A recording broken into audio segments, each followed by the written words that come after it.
Salut à tous, bienvenue dans cette vidéo. Pour les nouveaux, je vous prie de vous abonner et d'activer la cloche de notification. Aujourd'hui, nous allons traiter un exercice concernant la cinématique niveau terminal. Alors, dans cet exercice, on nous dit que quoi? On nous dit un poisson rouge se promène dans son bocal. Le mouvement de son centre d'inertie M dans un repère orthonomé OIJK est décrit par les équations paramétriques suivantes. On donne x dt qui est égal à r cosinus oméga t, y dt qui est égal à r sinus oméga t et z dt qui est égal à 0. On nous précise que oméga et r désignent deux constantes positives. En 1, on nous demande d'établir l'équation paramétrique de la trajectoire du centre d'inertie du poisson et de préciser sa nature. En 2, on nous dit de déterminer le vecteur vitesse correspondant en coordonnées cartésiennes et en déduire sa norme. En 3, on nous demande quelles caractéristiques le mouvement présente-t-il et que représente la constante oméga. En 4, on nous demande d'établir une relation simple entre les vecteurs position OM et accélération A, toujours en coordonnées cartésiennes. On nous demande ensuite d'en déduire la norme du vecteur accélération. En 5, on nous demande de montrer que le module du vecteur accélération est indépendant du repère d'étude. Alors, pour commencer, je vous prie d'abord de bien lire le sujet, d'essayer de traiter et ensuite de venir suivre la vidéo. Merci et on peut commencer. Alors, dans la première question, on nous demande d'établir l'équation paramétrique de la trajectoire du centre d'inertie du poisson et de préciser sa nature. Donc, premier astérisque, équation paramétrique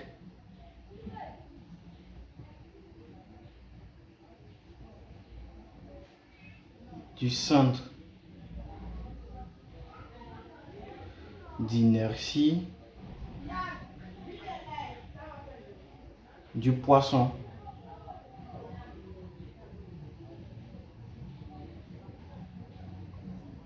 Alors, qu'est-ce qu'on sait? On sait que le mouvement du centre d'inertie du poisson est repéré par ces paramètres qui sont là. X dt égale à R cosinus oméga t, Y dt égale à R sinus oméga t et Z dt égale à 0. On sait aussi que R égale à une constante qui est supérieure à 0, oméga aussi égale à une constante qui est supérieure à 0. Alors, qu'est-ce que nous allons faire? Vu que le mouvement d'inertie est repéré par ces coordonnées qui sont là, nous allons tout simplement prendre la somme de ces coordonnées au carré. Donc, qu'est-ce que nous allons faire? Donc, ici, nous allons d'abord chercher x dt au carré. X dt au carré qui va faire quoi? R cosinus oméga t, le tout au carré. Alors, si nous élevons R cosinus le tout au carré ici, cela va nous donner quoi? Ça va être R carré cosinus oméga t au carré. Donc, nous allons nommer ça une première équation. Nous allons prendre aussi y dt au carré. Ce qui va nous faire quoi? Ce qui va nous faire le R sinus oméga t, le tout élevé au carré. Il va nous faire ici le R carré multiplié par le sinus carré oméga t. Pourquoi il dit ça fait le R carré cosinus oméga t carré? Parce que lorsqu'on a quoi? Lorsqu'on a A fois B, le tout élevé au carré, ça fait A carré fois B au carré. Voilà. Donc ici, nous allons nommer ça équation 2. Ici, nous avons le Z dt égal à 0. Donc le Z dt ne va pas rentrer en compte ici. Puisque si on le met dedans, ça fait toujours 0. Donc, nous allons prendre la première équation qu'on additionne à la deuxième équation. Ce qui va nous donner quoi? Ce qui va nous donner x carré dt plus y carré dt égale à quoi? La première équation ici, ça fait R carré cosinus carré oméga t plus la deuxième équation qui fait r carré sinus carré oméga t. Alors, nous voyons que quoi? Nous voyons que ici, nous avons un r carré ici et ici aussi un r carré. Donc, qu'est-ce que nous allons faire? Nous allons écrire l'équation en factorisant par r carré. Donc, ce qui va nous donner quoi? X carré dt plus y carré dt égale à quoi? On met le r carré en facteur. Donc, r carré, on ouvre un crochet, cosinus carré oméga t plus sinus carré oméga t. On ferme le crochet. Donc ici nous allons quoi? Nous allons, on sait que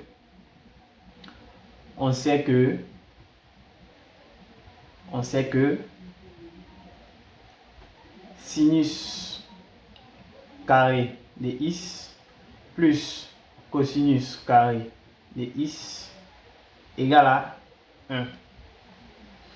Donc ici notre x ici est remplacé par oméga t. Donc cosinus carré oméga t plus sinus carré oméga t ici va donner 1. Donc cosinus carré oméga t plus sinus carré oméga t va nous donner ici 1. Donc ici, si nous remplaçons ça ici, nous aurons quoi? Nous aurons le x carré de t plus le y carré de t égale à le r au carré, puisque ici ça fait 1. Donc voici notre équation paramétrique du mouvement du centre d'inertie du poisson. Voilà. Donc voici notre équation paramétrique. Nous allons passer maintenant à la question 2. La question 2, on nous dit de faire quoi? Dans la question 2, on nous dit de déterminer le vecteur vitesse correspondant dans les coordonnées cartésiennes et d'en déduire sa norme. C'est-à-dire, donc déterminons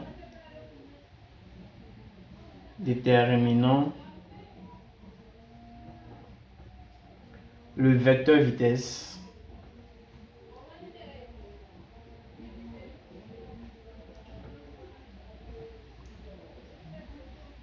et sa norme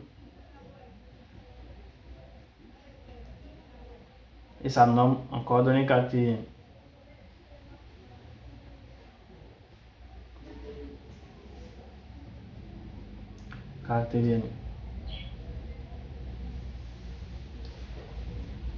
Alors nous savons tous que quoi?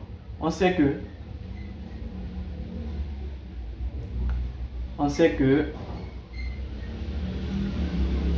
la vitesse égale à quoi? Ça fait la dérivée du vecteur position sur la dérivée du temps.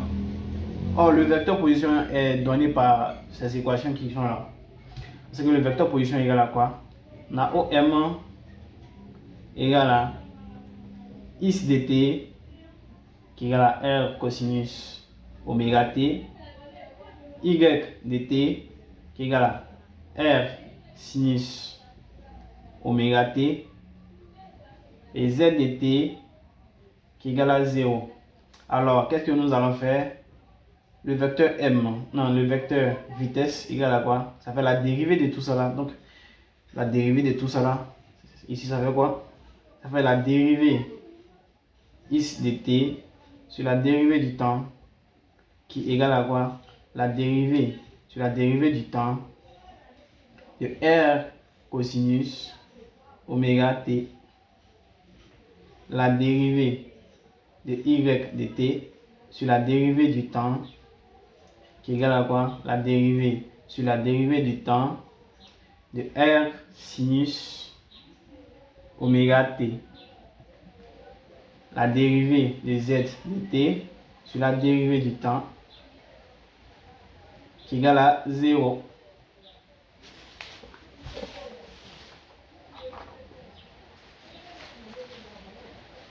Voilà. Donc il fait 0. Donc ici, si nous dérivons, si nous calculons maintenant, nous aurons quoi? Nous aurons la vitesse qui va nous donner quoi? Nous aurons la vitesse qui va nous donner, en coordonnées cartésiennes, la dérivée sur la dérivée de x dt sur la dérivée du temps, ça fait x point de t qui égale à quoi? Donc lorsque nous dérivons r cosinus θ, on nous a dit dans le test que r est à une constante. Donc le r est une constante. Donc c'est le cosinus oméga t ici que nous allons dériver. Alors la dérivée de cosinus oméga t, ça fait quoi? Ça fait la dérivée de ce qui est dedans multiplié par la dérivée du cosinus. Alors la dérivée du cosinus, nous savons tout ce que ça donne moins sinus. Et la dérivée de ce qui est dedans, ça donne oméga. Donc ici, la dérivée de ça, ça fait moins r oméga sinus. Donc ici, nous avons moins. Le moins ici, r oméga sinus de oméga t. Pareil pour y dt. Pareil pour y dt. Ici, si nous dérivons sinus, nous allons obtenir cosinus sans un moins. Et si nous dérivons ce qu'il y a dedans, ça fait oméga. Donc ça fait r oméga multiplié par cosinus oméga t. Et la dérivée de ça, z point de t ici, z point de t égale à toujours 0. Donc ça, c'est le vecteur vitesse. On dit de donner sa norme. Donc ici, la norme. Donc norme de v. La norme de v c'est calculé comme étant quoi? Donc ici, la norme de v ici. La norme de v, ça fait quoi? Ça fait la racine carrée de quoi? La racine carrée de x point dt au carré plus y point dt au carré plus z point dt au carré. Donc ici, nous allons remplacer simplement. Donc ici, nous aurons la norme de v va donner quoi? Si nous remplaçons ici, x point dt ici, nous savons que ça fait moins r. Donc, moins r oméga sinus oméga t tout au carré plus r oméga cosinus oméga t le tout au carré plus 0 au carré. Donc ici, ça fait quoi? 0 au carré, ça fait 0. Donc ici, ça fait quoi? Moins r oméga le tout au carré sinus carré oméga t plus r oméga le tout au carré cosinus carré oméga t. Donc ici, ça fait quoi? Moins r oméga le tout au carré, ça donne r carré oméga carré. Et ici, r carré oméga carré. Donc sinus carré oméga t plus r carré oméga carré cosinus carré oméga t. Donc ici nous avons r carré oméga carré. Donc nous mettons ça en facteur, la racine carrée ici. R carré oméga carré de sinus carré oméga t plus cosinus carré oméga t. Or, nous venons de dire tout de suite quoi? Que sinus carré de x plus cosinus carré de x égale à 1. Donc ici c'est équivalent à 1. Voilà. Donc ici, ça fait quoi? Ça fait la racine carrée de r carré oméga carré. R carré oméga carré, c'est-à-dire ça fait la racine carrée de r carré fois la racine carrée de oméga carré. La racine carrée de r carré, ça donne r. La racine carrée de oméga carré, ça donne oméga. Donc la norme du vecteur vitesse égale à quoi? R oméga.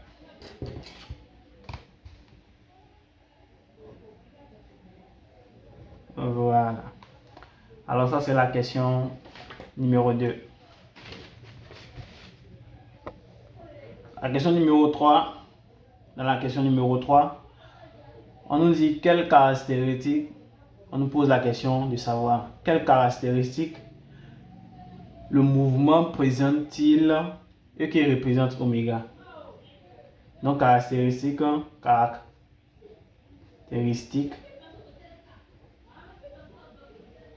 du mouvement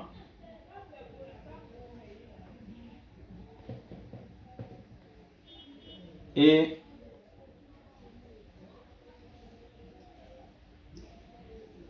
signification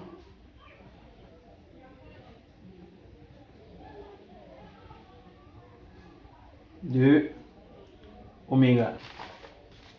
Donc, on nous demande caractéristiques du mouvement et la signification de oméga. Alors ici, qu'est-ce que nous allons faire? Nous savons que quoi? Nous savons que ici, nous savons que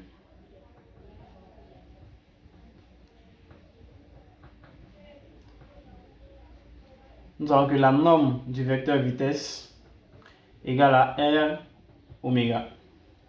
Or, c'est dit dans le test que R égale à une constante et oméga égale à une constante. Donc, lorsque nous multiplions deux constantes, donc R oméga ici égale à quoi? Une constante. Vu que R oméga égale à une constante, c'est-à-dire la norme du vecteur vitesse égale à une constante. Donc, la vitesse du centre d'inertie du poisson est une constante. Si la vitesse est une constante, qu'est-ce que nous pouvons en déduire? Nous pouvons en déduire que quoi? Non, nous déduisons que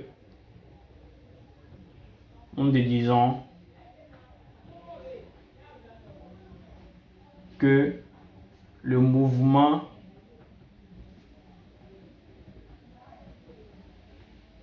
est uniforme. Nous disons que le mouvement est uniforme. Alors qu'il représente oméga ici. Oméga représente simplement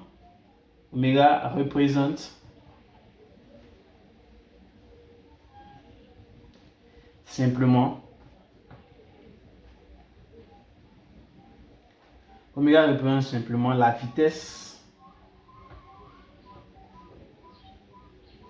angulaire de rotation.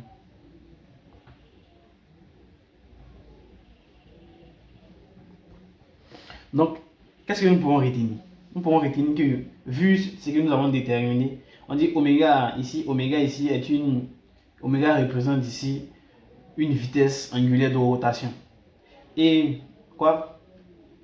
Et l'équation paramétrique ici ressemble à quoi? Ressemble à une équation de quoi? De cercle. X carré plus Y carré égale R carré. Et ici, oméga aussi représente simplement la vitesse angulaire de rotation. Alors ici, nous pouvons dire aussi que le mouvement du centre d'inertie du poisson décrit un cercle. Voilà, donc c'est une information supplémentaire. Alors nous allons passer maintenant à la question 4. La question 4, on nous demande de faire quoi? Dans la question 4, on demande d'établir une relation simple entre les vecteurs position OM et accélération A dans les coordonnées cartésiennes. Donc relation astérisant, relation entre OM, le vecteur position, c'est-à-dire le vecteur position, et A, c'est-à-dire l'accélération. On sait que quoi? On sait que nous savons tous que l'accélération ici, ça fait quoi? La dérivée de la vitesse sur la dérivée du temps. Nous allons rappeler ici l'expression de la vitesse que nous avons trouvée. L'expression de la vitesse était quoi déjà? Lorsque nous avons calculé la vitesse, nous avons obtenu quoi? Nous avons obtenu x point de t égale à quoi? Moins R oméga sinus oméga t, y point dt est égal à quoi? R oméga cosinus oméga t. Et z point dt est égal à 0. Alors si nous appliquons la dérivée par rapport au temps de cette vitesse, nous allons obtenir quoi? Nous allons obtenir que l'accélération ici va faire quoi? L'accélération ici qui fait la dérivée du vecteur vitesse par rapport au temps, ici va donner quoi? Ça fait la dérivée de is point dt sur la dérivée du temps, qui est à quoi? Qui est la dérivée sur la dérivée du temps de moins r oméga sinus oméga t, la dérivée de y point sur la dérivée du temps, qui fait quoi? La dérivée sur la dérivée du temps de r oméga cosinus oméga t, et la dérivée de z point de t sur la dérivée du temps, qui fait toujours 0. Alors ici, nous pouvons dire que l'accélération ici va donner quoi? Si nous appliquons toutes ces dérivées, la dérivée de is point de t sur la dérivée du temps ici va donner quoi? Va donner is 2 points dt. C'est-à-dire, au fur et à mesure que nous dérivons, le nombre de points augmente. Donc ici, la dérivée 2 fois de ça, de is, dans is 2 points. Donc ici, si nous appliquons ici la dérivée de sinus, on sait que r oméga est une constante, donc sa dérivée est égale à 0. Ici, normalement, c'est une dérivée de produit. Donc la dérivée de ça fait 0. On multiplie par ça fait 0. Donc la dérivée de sinus, donc directement cosinus. Donc lorsque nous dérivons ce qu'il y a dedans, ça donne oméga ici. Donc ça fait r oméga fois oméga qui fait r oméga carré. Donc multiplié par cosinus oméga t. Ici, nous avons toujours un moins, puisque la dérivée de sinus donne directement cosinus. Alors la dérivée de y dt, ça donne quoi?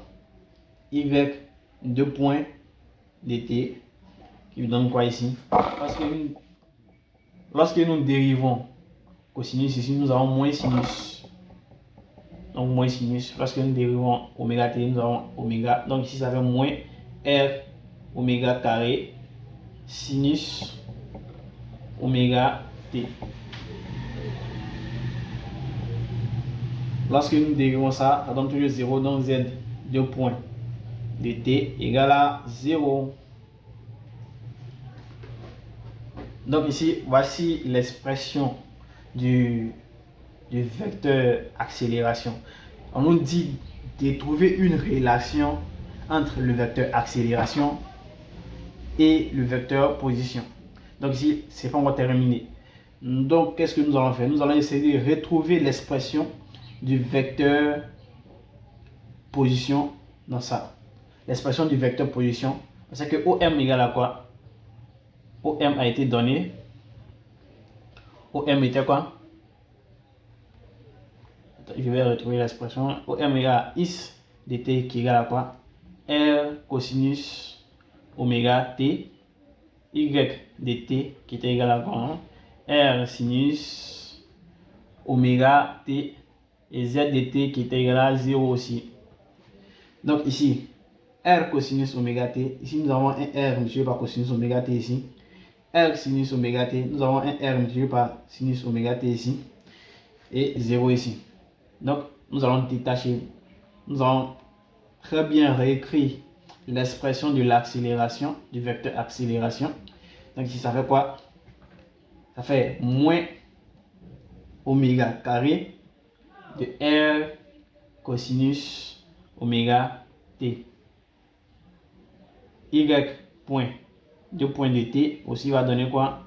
Moins oméga carré de R sinus oméga t. Z 2 points de t fait toujours 0. Donc ici, qu'est-ce que nous pouvons dire ici? Nous pouvons dire ici que notre accélération ici, excusez-moi,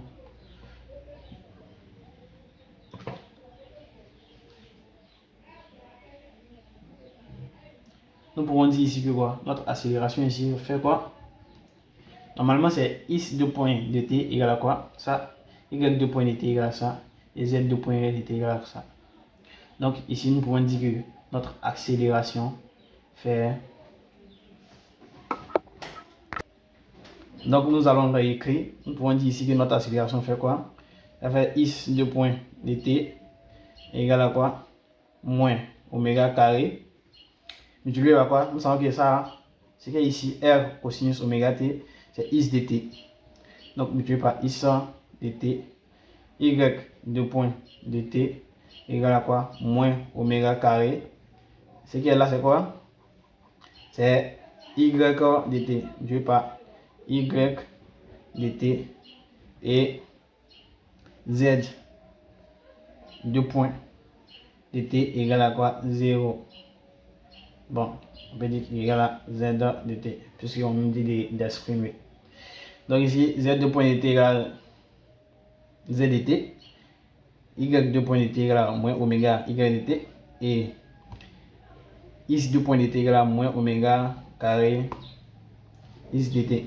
Donc ici, nous pouvons dire quoi? Nous pouvons dire que notre accélération ici, ça fait quoi? Ça fait moins oméga carré. Si nous regardons bien, toute l'expression qui est là, ici, si nous prenons ça, ça fait notre OM. Donc nous pouvons dire que notre A ici, ça fait moins oméga carré multiplié par le vecteur OM. Voilà. Donc voici la relation entre le vecteur accélération et le vecteur position. On nous dit de faire quoi ensuite? On nous dit d'en déduire donc norme de A. On nous dit d'en déduire la norme de A, connaissant l'expression de A qui est là. Donc ici, nous allons calculer sa norme.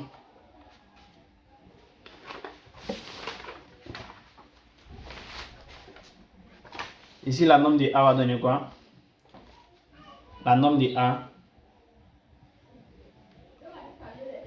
égale à quoi? Ça va donner la racine carrée de x de point de t au carré plus y de point de t au carré plus z de point de t au carré. Donc nous allons remplacer chaque terme.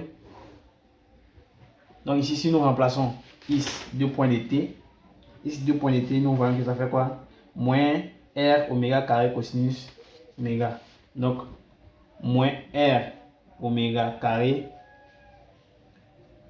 cosinus oméga t.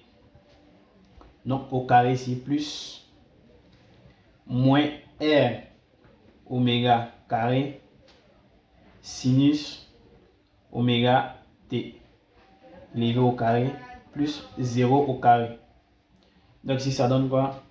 Fait la racine carrée de quoi? Moins r oméga carré. Sinon, on aura moins r oméga carré, le tout au carré, cosinus carré oméga t plus moins r oméga carré sinus carré oméga t. Donc ici, ça fait quoi? Si nous avons moins r oméga carré, donc moins r oméga carré, ça donne quoi? Donc r carré oméga exposant 4. Le moins au carré, ça donne plus. Donc ici aussi, l'expression se répète ici. Donc ici, ça est là. Et ici aussi, ça est là. Donc nous allons mettre en parenthèse. Donc cosinus carré oméga t plus sinus carré oméga t. Donc nous voyons à chaque moment que la même expression revient. La même expression revient à chaque moment. Donc ici, ça fait quoi? Ça fait la racine carrée de r au carré oméga exposant 4. Ici, ça fait toujours 1.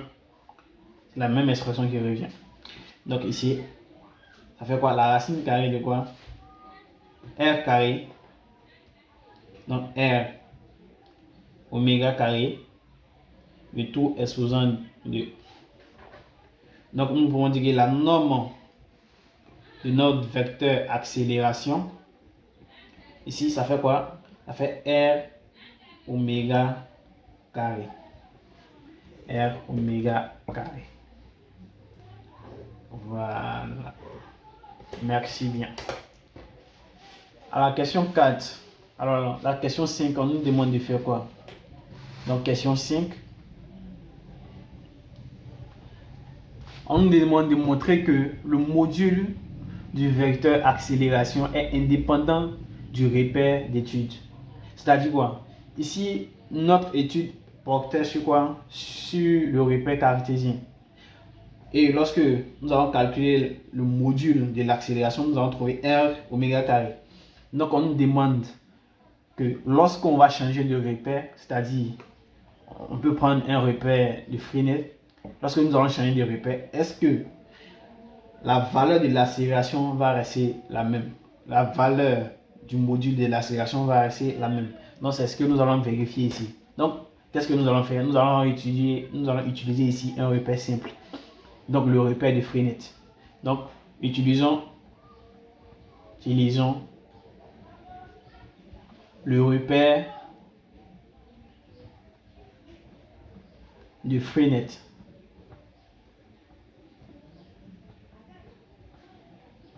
Nous connaissons tous le repère de Freenet. Bon, pour ceux qui ne connaissent pas, le repère de Freenet, c'est le repère associé à la base taux et n.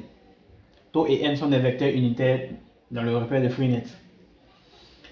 Voilà. Alors, nous savons tous que quoi? Nous savons tous que l'accélération dans le repère de Freenet, c'est défini comme étant quoi? Comme étant la vitesse carrée sur le rayon, suivant le vecteur n, la normale, plus quoi? Plus la dérivée de la vitesse,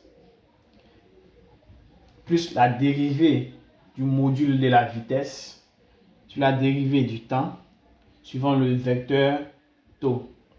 Alors, qu'est-ce que nous allons faire? Ici, nous connaissons déjà le module de la vitesse. On sait que V ici égale à quoi? Nombre de V ici, qui fait quoi?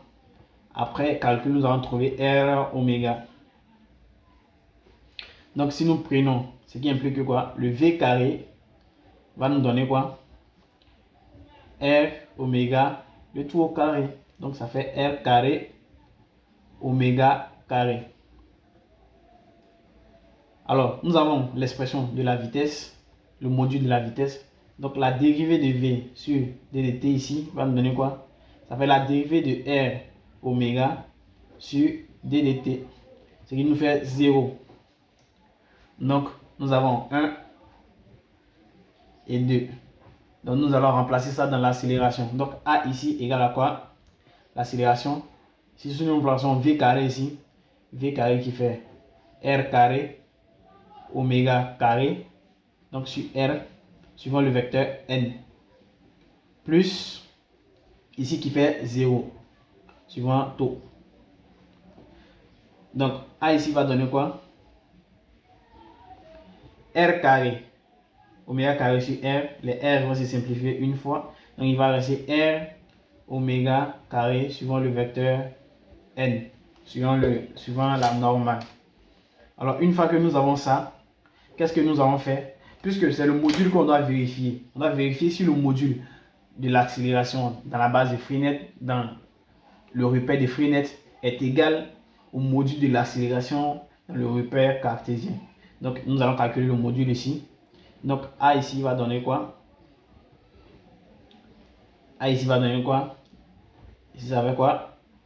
R oméga de n, le tout au carré. Donc, nombre de A égale à quoi? La racine carrée de quoi? Ici, le n au carré, ça donne 1. C'est un vecteur unitaire. Donc, ça fait R carré oméga carré. Ici, oméga carré ici. Oméga exposant 4. Donc, ce qui implique que la norme de A va donner R oméga carré. Donc, qu'est-ce que nous pouvons dire? Nous pouvons dire que le module de l'accélération reste la même. le même au moins. Le module de l'accélération reste le même. Peu importe le repère. Que ce soit dans le repère de Freenet ou dans le repère cartésien. Donc merci, ça sera tout pour aujourd'hui. Merci d'avoir